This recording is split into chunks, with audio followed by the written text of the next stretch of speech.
Thank you. I would like to recognize my wife, Carolyn. She and I have been together for 45 years.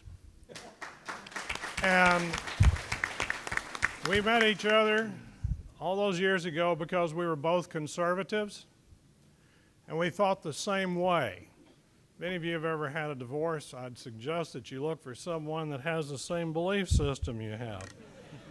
She also went with me to Europe in 1969, and when I was with a nuclear unit that was supposed to be the last stopgap to stop the Russians if they came across after the Czechoslovakian invasion. And Carolyn herself had her own escape and evasion plan. We were the last people to leave Europe if that were to happen. We've been together a long time, and I'm pleased to have her here tonight because she and I have worked on these same things together. As to Senate Bill 744, there are only a few shortcomings in this bill. Let's go back. Let me restate that, because what happened was Dale asked us a question. He said, is there a shortcoming in the current law?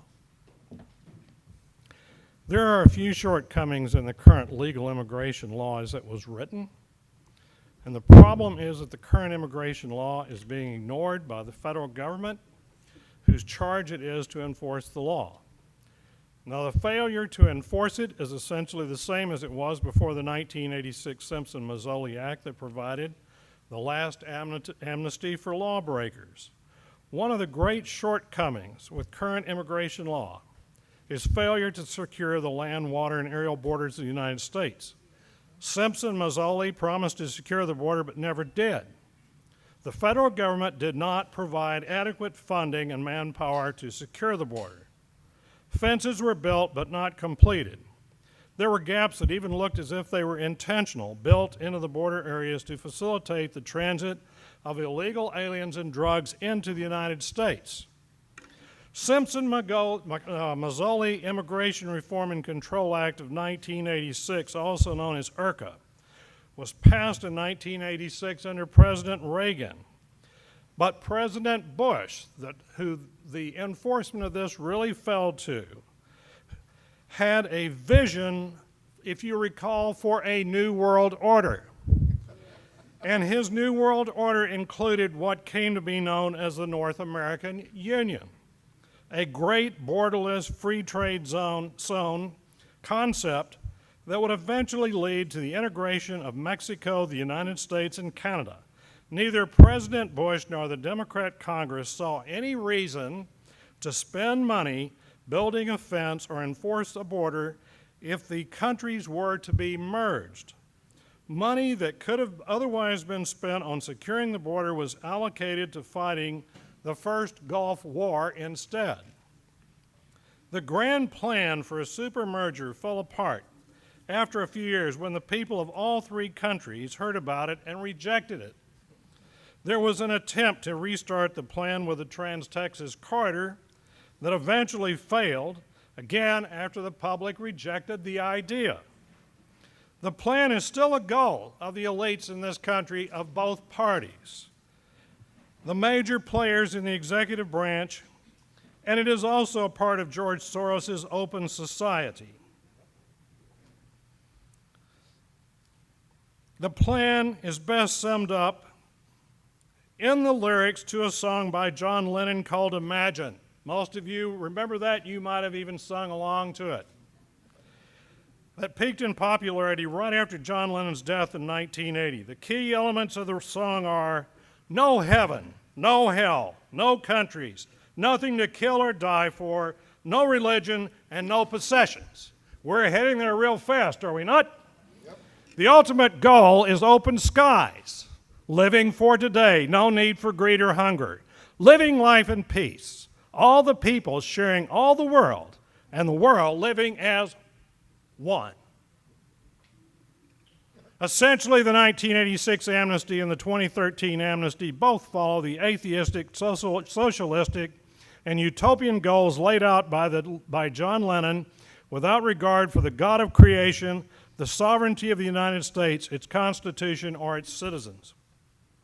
The defects in 744 are greater than Simpson-Mazzoli. When the public was being sold on bringing up a new amnesty bill, the promoters visited religious, Latino, and political groups where it was always emphasized that, first, the borders must be secured. You remember? Well, this phrase was used at the Republican Party of Texas convention in 2012 to convince delegates that they should throw out the immigration plank that addressed the major shortcomings of Simpson-Mazzoli. The name Texas Solution was then pushed through and adopted by the Republicans at the National Convention. Saul Alinsky would have been very proud to see how well his strategies were carried out. During that convention last year here in Texas, I attempted to insert an amendment into the Texas Solution for E-Verify, and it was rejected by the handlers of that initiative. I want to repeat to all of you, there was never, never, never any intention of securing the borders of in the Texas Solution or in Senate 744. Securing the borders would destroy part of the purpose of this bill, and that is to provide a constant on-demand supply of cheap illegal labor to satisfy the needs of the construction, restaurant, hazardous waste handling, housekeeping, and other industries that rely on semi-skilled labor to increase profit margins and avoid liability for worker injuries.